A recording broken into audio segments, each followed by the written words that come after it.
Hello, my crypto peeps, and welcome to SCN. I want to say thank you to everybody that is watching. Please go ahead and like, share, comment down below, subscribe, and hit the bell notification. And just a reminder for my crypto peeps, I am not a financial advisor, just giving you my own opinion. Let's start off with looking at the markets. Total market cap 208 billion. Bitcoin's dominance is at 53.5%. Bitcoin's current price 6,453 with a minus 3.26%. Ethereum is at 213 with a minus almost 10%. XRP is at 45 cents with a minus 18%. Market is red in the top 100. You can see a little green here and there. Let's look at the biggest winner for the past 24 hours, Aurora, plus 9%. And Aurora was actually the biggest loser just a few days ago. Let's look at the biggest loser, XRP. That is a minus 18.25%. And XRP was up by more than 80% in the weekend. So things can shift very, very fast in this crypto space. Let's get into the news. IBM CTO tells US Congressman, let's get government ready for blockchain. IBM and members of the US Congressional Blockchain Caucus discussed the use of blockchain for ED system payments and supply chains during a meeting. IBM recently published a report entitled The Impact of Blockchain for Government, Insights on Identity, Payments and Supply Chain, made in collaboration with the US Congressional Blockchain Caucus. The report summarized a series of roundtable discussion between US Representatives Jared Polis, author of the Cryptocurrency Tax Fairness Act, which proposed to abolish crypto taxes below $600, and David Schweikert. I'm not going to get stuck on that. Anyways, along with Thomas Harjono, Technical Director at the Massachusetts Institute of Technology, MIT, and Jerry Cuomo, Vice President for Blockchain Technology and CTO at IBM.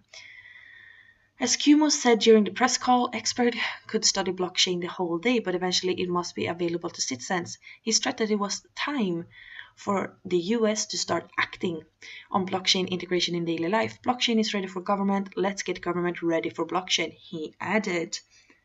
Blockchain is the future, my crypto peeps. Bitcoin maximalist comments on the latest bug fix. Cobra hisses back. In the past week, a huge conflict arose between the Bitcoin Core and Bitcoin Cash community regarding a bug cited in Bitcoin Core recently. If exploited, the bug was believed to have harmed a large chunk of the BTC network. The bug was reportedly spotted by a developer working on the BCH project. This has led to a major debate and altercation on the social media platform Twitter. On this point, Cobra, the owner of the online portal Bitcoin.org, shared his viewpoint. He believes that both the communities BTC and BCH must work together to achieve success. He stated, "Turns out a Bitcoin Cash developer saved Bitcoin from one of its worst and most dangerous bugs ever. Let this be the end of the arrogance and hubris of the Core development team and their cult followers. Both communities are more powerful working together, not against." I totally agree. Work together. We're building this community together, you guys. US crypto industry reps, lawmakers, and venture capitalists to discuss the regulatory landscape. Representatives from US-based financial giants and cryptocurrency startups will meet with Washington lawmakers this Tuesday to discuss the regulatory landscape. Tuesday, that is today. The roundtable, dubbed Legislating Certainty for Cryptocurrency, will reportedly be hosted by Rep. Warren Davidson. The attendance will address the issues of policy making regarding the new asset class in the run-up to the introduction of a bill in the House of Representatives by Davidson this fall. In a letter to participants, Davidson reportedly pointed out 8 questions for the meeting, saying that your input is critical to helping us preempt a heavy-handed regulatory approach that could stall innovation and kill the US ICO market. Among the invites, representatives from Fidelity, Andreessen Horowitz, Nasdaq, the US Chamber of Commerce, cryptocurrency startups Ripple, Coinbase, and Circle have reportedly confirmed attendance. On September 21st, Rep. Emmer revealed his intention to introduce 3 bills to support blockchain and digital currencies. I have covered that news. You can just go and check all my videos. According to Emmer, taxpayers can only comply with the law when the law is clear. Also this month, US lawmakers called on the International Revenue Service, IRS, to issue clarified and comprehensive crypto taxation guidance. Awesome. Bitcoin and crypto ATMs count expected to soar while evidence pops up all over the internet. Despite all the FUD and volatility in the crypto landscape this past year, the market keeps chugging along, making small breakthrough after small breakthrough. According to a report on marketsandmarkets.com, the crypto ATM market is expected to reach 144.5 million by 2023, up from 6.8 million in 2017 at an annual growth rate of 54.7%. And to put that into perspective, that's more than double Amazon's 26.6% growth rate over the past 7 years. Signs of progress are popping up all over the internet, like this photo of a Bitcoin ATM at a mall in Vancouver. Look at that. Buy and sell Bitcoin. Vancouver, where another poster spotted a Bitcoin sign, is becoming a hotspot for crypto activity. We buy with Bitcoin. So you can actually buy a house with Bitcoin, I suspect. That's how it looks. This photo from downtown Toronto shows one of the 206 Bitcoin ATMs in the city. Let's see one more.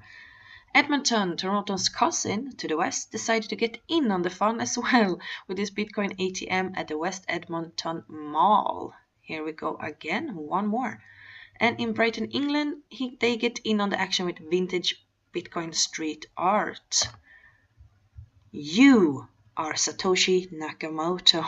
That one was awesome. I love that one.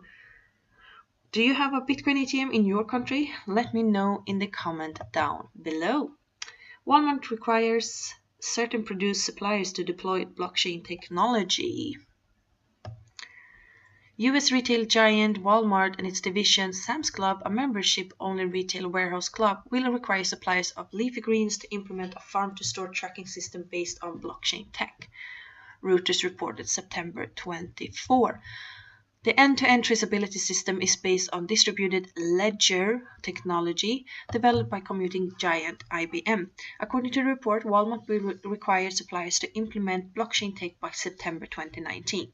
The company's vice president of food safety, Frank Giannas, stated that Walmart will require a similar traceability system for other fresh fruit and vegetable providers within the next year. Walmart told Bloomberg that over 100 companies will be required to implement IBM's blockchain service. Walmart claims that blockchain tech implementation will dramatically improve efficiency. Frank Giannas conducted a traceability experiment with sliced mangoes, asking his team to track that product back to a farm. Quoting, "It took them nearly 7 days, as the methods of tracking today are antiquated, sometimes done with pencil and paper." The company claims that with blockchain technology, that process will just take 2.2 seconds. Can you imagine? You go from 7 days all the way down to just 2.2 seconds.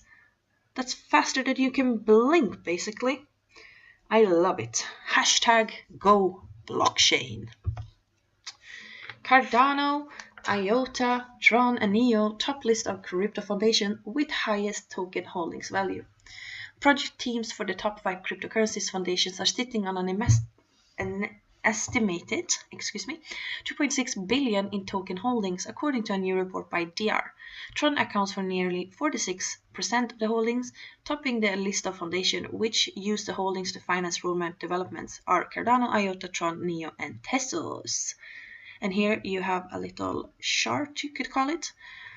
And you can see all the cryptocurrencies, the ICO that they raised, the token holdings, and the value. So if we look, for example, at Cardano, they raised 63 million. They have 5.1 billion in token holdings, and the value is 369 million. Have you invested in any of these projects? Cardano, IOTA, Tron, Neo, or Tesos? Dubai launches blockchain-powered payment reconciliation and settlement system. Dubai, a blockchain-friendly city, has launched a payment reconciliation and settlement system for use within the Emirates Department of Finance. The system will bring efficiencies of time and effort by enabling real-time and error-free financial transactions. Like I have said, #GoBlockchain. American venture capital fund Andreessen Horowitz has invested $15 million into blockchain startup MakerDAO, according to an announcement published September 24. MakerDAO is the firm which stands behind Ethereum-based stablecoin DAI and its accompanying decentralized credit system. Per the announcement, Andreessen Horowitz, via its investment fund A16Z, acquired 6% of the total MKR token supply. The purchase will allow A16Z to manage MKR and the DAI credit system as it reportedly becomes the first decentralized autonomous stablecoin organization. Rune Christensen, CEO and co-founder of MakerDAO, commented, "With investment and operational support from A16Z Crypto, MakerDAO will be able to accelerate evolution, innovation, and adopting of the DAI credit system." When you have faith, you will go and do something like this, don't you agree? And I have to ask you guys a question. If you had $15 million to spend on any coin, token, ICO, or project, where would you put all that money? You can only pick one, if I'm going to be harsh. Well, if I'm going to be nice, you can pick 3. Max 3. Where would you spread that $15 million? Let me know in the comment section down below. Bitcoin is a dead end. Ripple has a great future. During a discussion with Modern Wall Street, well-known influencers spoke about the gold market and its correlation with cryptocurrencies and Bitcoin. The key speakers were Jim Richards, author of The Debt of Money, Stephen Guilfoyle, the founder of Sarge 986 LLC, and economist Douglas Bortwick and David Williams. Douglas Bortwick stood against the concept of Bitcoin and stated that the people who are involved in Bitcoin clearly do not understand the mechanism of the macro environment. Douglas continued to say, "I think that the holders of crypto or the holders of Bitcoin really have very little understanding of what's going on in macro environment. They're buying it because they see that it's the future for our technology, as opposed to folks buying and selling gold to do that because they see the future of macro economies." Jim Richards said, "I'll get to $200 a coin, which is kind of residual criminal value, but all this stuff about, $6,000, that's all nonsense." Douglas Bortwick had a positive perspective on Ripple and the XRP currency.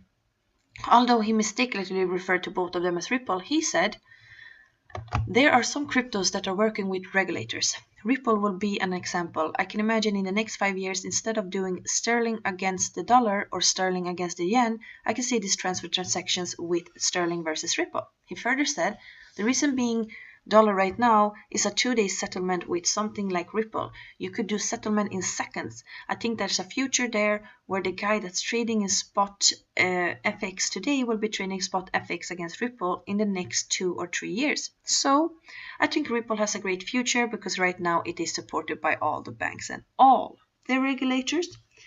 Which one is your choice of coin? Bitcoin or Ripple? Maybe both. Let me know in the comment section down below. You already know. Well, I want to say thank you all for watching. Like, share, comment down below, subscribe, and hit that notification bell so you never miss out. And don't forget, crypto loves you. Until next time, hej då!